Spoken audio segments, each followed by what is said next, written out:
näen tän naisen taas bussissa ja hälle hymyilen.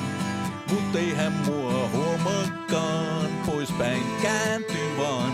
No ihan kun mua ei ois. Ja kun mä sitten ravintelissa näen saman naisen, niin yritän katsoa häntä silmiin. Mut muualle vain katselee, ei mua huomaakaan. Taas yksin tuopin kanssa jorailen ja mietin.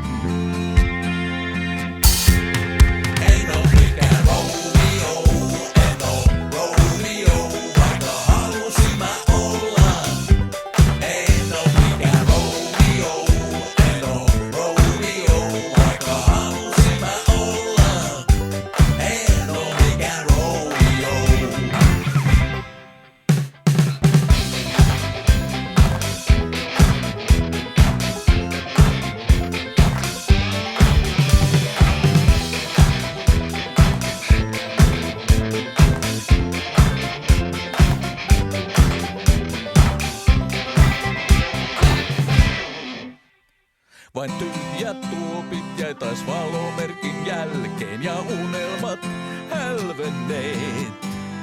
En pyytänyt edes viimeiseen hitaaseen, no ehkä joskus vielä senkin teen ja mieti. Oot aina mulle Julia, vaik en oo Romeo, vaikka halusin mä olla.